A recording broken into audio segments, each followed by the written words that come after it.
Buonasera e buon anno dalla redazione di prealpina.it. Troppa affluenza e così è stata chiusa intorno alle 15:20 di oggi, all'altezza del bivio di Velate, la strada per il Sacro Monte. La giornata soleggiata con temperature superiori ai 10 gradi fin dal primo mattino aveva richiamato centinaia di persone, ma oggi non erano attive né le navette né la funicolare, quindi tutti o quasi in auto. Una situazione analoga era già stata vissuta lo scorso 26 dicembre. Domani invece sarà in funzione il servizio navetta, con partenza dal piazzale dello stadio, un'alternativa da tenere in considerazione per non correre rischi.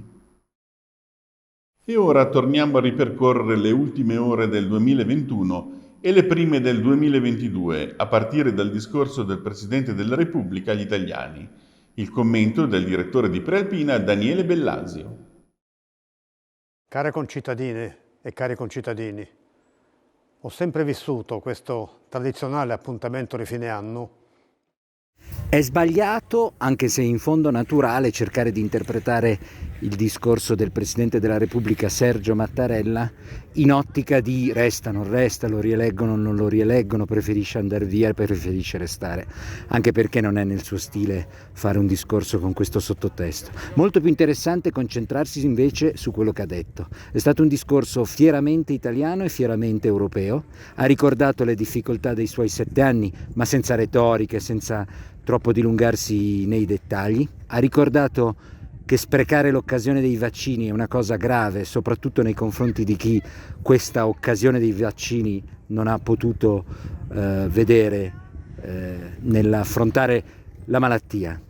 Si è rivolto soprattutto ai giovani nella parte finale del suo intervento e ha invitato i giovani a prendersi il loro spazio, perché solo così faranno il bene della società e ridaranno alla società quel che la società italiana, seppure con molti problemi e difetti, sta dando a loro.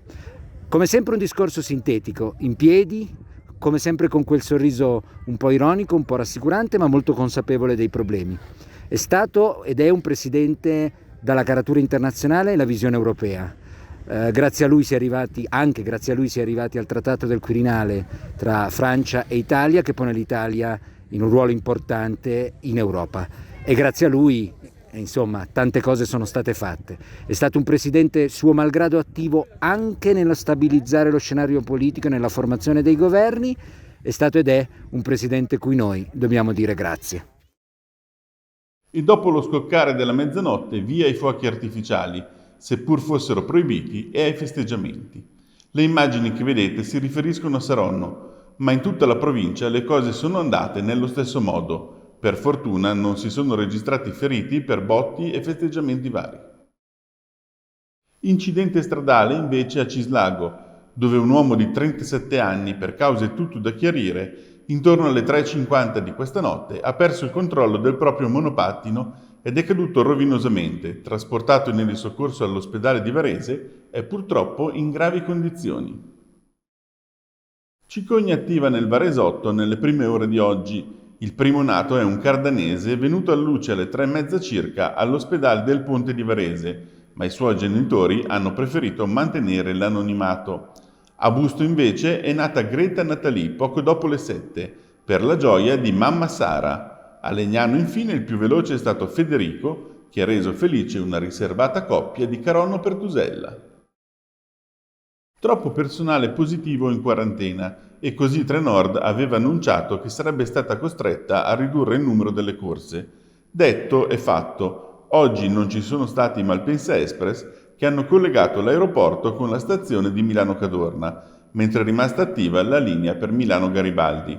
Stessa cosa anche domani, mentre da lunedì i pendolari dovranno informarsi se il loro treno partirà prima di incorrere in brutte sorprese. E chiudiamo purtroppo questa prima edizione dell'anno con un lutto nel mondo della cultura varesina. È scomparso nella scorsa notte all'ospedale di Circolo il poeta e filmmaker Renzo Carnio, 72 anni. Molto noto negli ambienti culturali varesini, Carnio si era segnalato negli anni come creatore di videopoesia, dedicando un'infinità di ritratti in immagini, parole e note musicali ai protagonisti della poesia e della cultura del nostro territorio. Tra i poeti a cui il filmmaker dedicò ritratti suggestivi, Mauro Maconi, con cui condivideva la passione per lo sport, Fabio Scotto, Silvio Raffo, Dino Azzalin ed Emilio Bortoluzzi. Bene, con questo è tutto, l'appuntamento con l'informazione di prealpina.it torna domani alle 13. Ancora auguri di buon anno a tutti!